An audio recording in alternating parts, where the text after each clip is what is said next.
ऐसी हर साल एक ऐसी महीने आते हैं, कुछ महीने जब काम मिलना बंद हो जाता है फैक्ट्रियों में। कारण क्या है? फैक्ट्रियों में जो वस्तु बनाई जा रही है उसकी या तो मांग कम हो जाती है। जैसे मैं सर्दियों की बात कर रहा हूँ, सर्दी में मैंने कपड़े पहनते हैं, गर्मियों में इनकी मांग कम हो जाएगी, कोई नहीं पहनेगा गर्मी में इन कपड़ों को।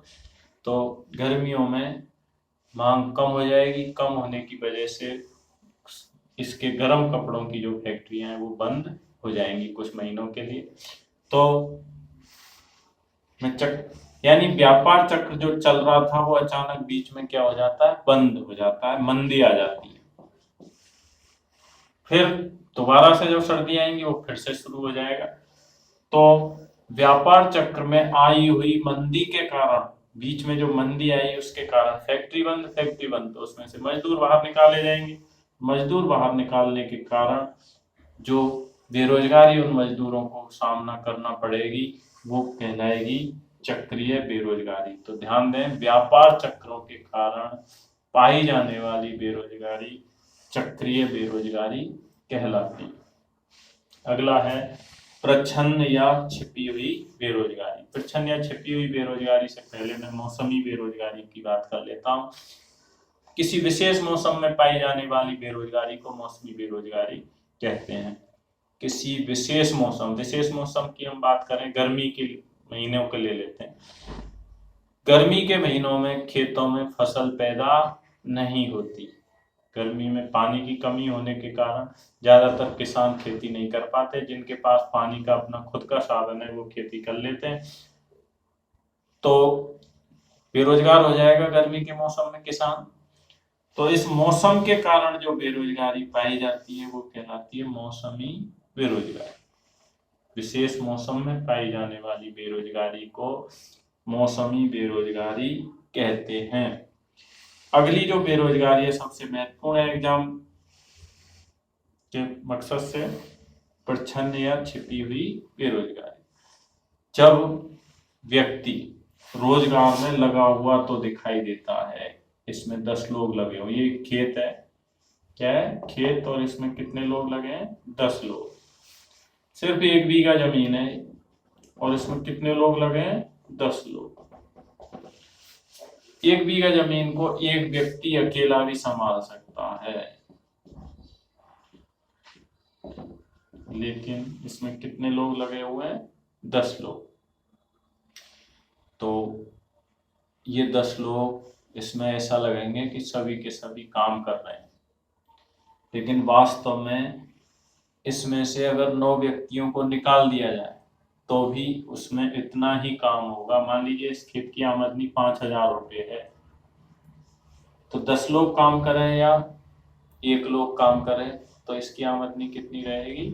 5,000। लेकिन 9 लोग इसमें एक्स्ट्रा लगे हुए हैं, तो ये 9 लोग ऐसे लगेंगे कि काम तो कर रहे हैं, खेत में काटने तो लग रहे हैं, कुछ ना कुछ तो कर ही रहे हैं, और कुछ ना कुछ कर रहे हैं, तो ये बेरोजगार नहीं लगेंगे। लेकिन इनकी बेरोजगारी छिपी हुई है। कैसे? क्योंकि इस काम को तो एक ही व्यक्ति संभाल सकता है। तो ये 9 लोग क्या हुए? छिपे हुए बेरोजगार हुए। यदि कोई काम ऐसा है जिसमें आवश्यकता से अधिक लोग लगे हुए हैं, यानी यदि उन आवश्यकता से अधिक लोगों को निकाल भी दिया जाए तो भी काम में उनका योगदान पर कोई फर्क नहीं पड़ता, उस काम की आमदनी, कार्य की आमदनी उतनी ही रहती है। तो ऐसी बेरोजगारी जिसमें व्यक्ति रोजगार में लगा हुआ तो दिखाई देता है लेकिन उसका सीमांत योगदान शून्य होता है, तो ऐसी बेरोजगारी को छिपी हुई बेरोजगारी या प्रच्छन्न बेरोजगारी कहते हैं। तो ये सारे बेरोजगारी के प्रकार। घर्षणात्मक बेरोजगारी, तो अवधियों के मध्य तालाबंदी या हड़ताल के कारण जो बेरोजगारी पाई जाती है वो घर्षणात्मक। तकनीक या मशीनों के कारण जो बेरोजगारी पाई जाती है वो तकनीकी। अर्थव्यवस्था में संरचना परिवर्तन के कारण जो बेरोजगारी पाई जाती है वो संरचनात्मक बेरोजगारी। व्यापार चक्रों के कारण पाई जाने वाली बेरोजगारी चक्रीय बेरोजगारी। और यदि आवश्यकता से अधिक लोग किसी काम में लगे हुए हैं और उनमें से आवश्यकता से अधिक लोगों को यदि निकाल भी दिया जाए तो भी उस काम पे कोई फर्क नहीं पड़ता। यानी इसकी परिभाषा ये होगी कि व्यक्ति रोजगार में लगा हुआ तो दिखाई देता है, लेकिन उसका योगदान शून्य होता है। यदि उस व्यक्ति को रोजगार से निकाल भी दिया जाए तो भी उस रोजगार पे कोई, उससे आय पे कोई फर्क नहीं पड़ता। तो ऐसी बेरोजगारी छिपी हुई बेरोजगारी कहलाती है। और अगली बेरोजगारी मौसमी बेरोजगारी, किसी मौसम विशेष में पाई जाने वाली बेरोजगारी मौसमी बेरोजगारी कहलाती है। तो ये सारे बेरोजगारी के प्रकार महत्वपूर्ण है। इसके बाद बेरोजगारी के निवारण हेतु सरकार द्वारा क्या प्रयास किए जा रहे हैं। बेरोजगारी के सरकार विभिन्न प्रकार के रोजगार उपलब्ध कराती है, विभिन्न प्रकार की योजनाएं चलाती है। इसके अलावा सरकार द्वारा एक महत्वपूर्ण कार्य किया गया है कौशल विकास। यानी किसी एक क्षेत्र में आपको कुशल बनाएंगे, जैसे मोबाइल सुधारना, टीवी सुधारना, फ्रिज सुधारना, इन औरतों के लिए कढ़ाई, सिलाई, बुनाई, ब्यूटी पार्लर इत्यादि में से किसी एक कोर्स को कराया जाता है, जिससे आप अपना खुद का रोजगार लगा सकें, खुद का रोजगार कर सकें। तो इसमें